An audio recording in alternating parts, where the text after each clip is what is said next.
Hi, it's Paddy Hirsch, Marketplace. So what's proprietary trading, or prop trading as it's called in the banking business? Well, essentially, that's when a bank makes bets with stocks and bonds with its own money. So how can we compare that to the real world, the world outside the banking business? Well, we can use an example of a diamond dealer. Here's Kurt.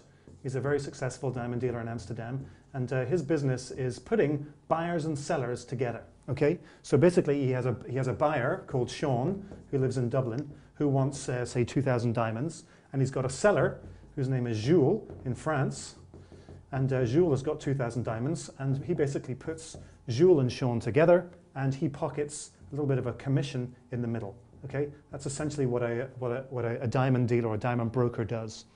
Okay, but sometimes these diamond dealers or diamond brokers, they may say to themselves, I really don't want to be subject to the vagaries of the market. I don't want to necessarily have to find out how much Jules is selling for in order to make a deal with Sean.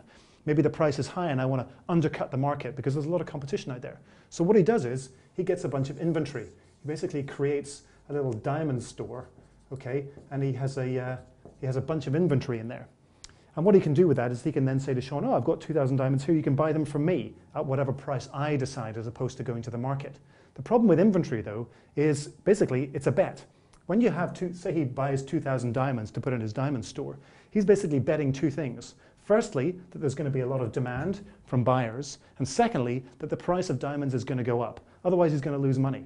And of course, if he bets wrong, and suddenly Sean comes to him and says, you know what, Kurt, I've decided that this year nobody wants diamonds, they all want rubies or emeralds, then suddenly, Kurt's made this big bet on diamonds, he's lost all of his money because nobody wants diamonds, and he goes bankrupt, he goes out of business. That's not a problem when a small business like a diamond dealer goes out of business. But it is a problem if it's a bank. So from diamond dealer to Jamie Dimon's business, banking, okay, when a bank deals with inventory, what a bank is doing is it's stocking up on stocks and bonds, and it puts it in its warehouse, all these stocks and bonds that it stocks away, hoping that it can get a better price to them, give a better price to the market, to the people who are looking to buy from it. Again, it's hoping to do two things.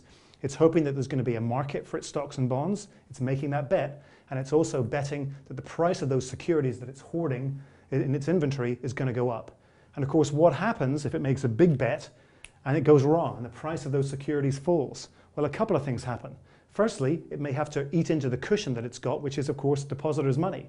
The second thing that happens, or potentially could happen, is the bank could go bankrupt. And if the bank goes bankrupt, there's a danger if it goes bust that it could bring the entire financial system with it. We've seen it happen nearly twice in the past.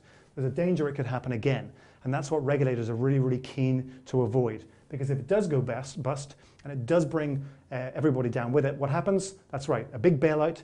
We step in, the taxpayer, and start paying in money into these banks to save them. And it leaves all of us, the banking industry, taxpayers, the government, the whole 9 yards, very badly needing a drink.